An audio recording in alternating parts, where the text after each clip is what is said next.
I'm Cape Joel, and this next great comic book video has been brought to you by the fine folks over at Bambox. What is Bambox? Well, it's a wonderfully curated crate full of geeky goodness brought to your door every month. What's in this box is truly one of a kind. You get special signed prints from your favorite movies and TV shows. This is what we got this month. And to coincide with the big anniversary of Harry Potter, Bambox has gotten truly magical because in this month's box I got, I kid you not, a freaking replica Harry Potter wand from Dark Matter Props. I legitimately love this way more than I should. I was so stoked to get this. So with that, everyone, let's check out the newest video, shall we? There's a link down in the description to Bambox. I'm sure you'll like it. Bye-bye.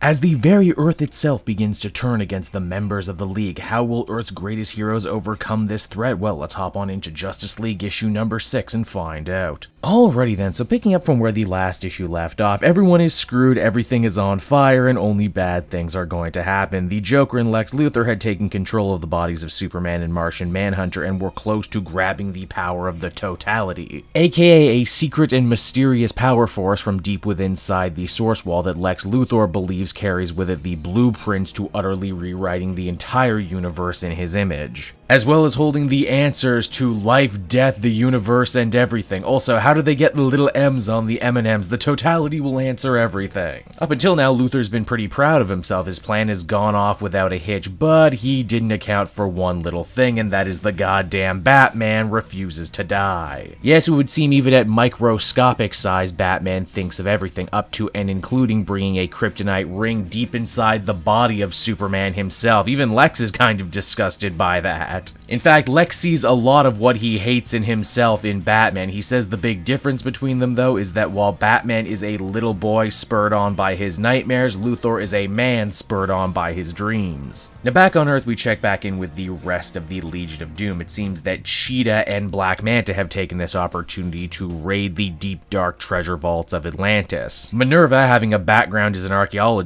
is pretty stoked about all of this, but Manta, he's not having fun. In fact, he's a little bummed that he didn't get to be the first to get an awesome set of new powers. Which, yeah, admittedly, these two do seem to be pretty low on the totem pole, am I right? Now, back at the Totality, Hawkgirl and Batman fight desperately to try and regain control of Superman and Martian Manhunter's body. Batman manages to get the upper hand on Luthor, but it doesn't matter because he's banished away. In fact, they all seemingly show back up on Earth just to see how truly boned they are. Umbrax, the dark planet of the Ultraviolet Lanterns, is slowly but surely corrupting Earth itself, turning it into another dark living planet. And what of the people of Earth? Well, they're being changed too, being forced to join Sinestro's Ultraviolet Lantern Corps. It's everything John Stewart has in him to make sure he doesn't get transformed as well. It's with no options left, the heroes decide to do something a little crazy. What if they let John join the Ultraviolet Lantern Corps? That way he can maybe change them from the inside out. If he can move around the Earth fast enough, maybe, just maybe, with the help of Martian Manhunter's psychic message, he can get all the denizens of Earth to fight the good fight again. After all, the insidious nature of the ultraviolet power is that it preys on and fuels itself using people's most negative primal emotions. These are true in all humanity, but maybe, just maybe, if they got all the regular people to start pulling for the good guys again, they could change things. And indeed, in leading by example, a miraculous change begins to occur. People no longer start calling up the power of the ultraviolet anymore. No, they start calling up the power of the white. Luthor is cut off from his ultimate prize, and as the comic winds down, Earth becomes a White Lantern Earth. So that was Justice League number 6, everybody, and overall this story continues to be really enjoyable. I applaud Scott Snyder for managing to use so much continuity, this issue dropping such fun references to stuff like the red and the green, fitting as a guy who wrote Swamp Thing once upon a time. The showdown between Luthor and Batman was real solid stuff, and I appreciate here at the end of the day, once again, the focus seems to be on the lower tier members of the Justice League, you know, really trying to raise their profile. I like the twist too with the Ultraviolet Lantern Corps. Maybe it'll stick around now that they've said that it is not inherently evil in its own right and that a person can actually turn it to use for good if they need to. Overall, I'd give this one another solid 8 out of 10. Really enjoyable stuff.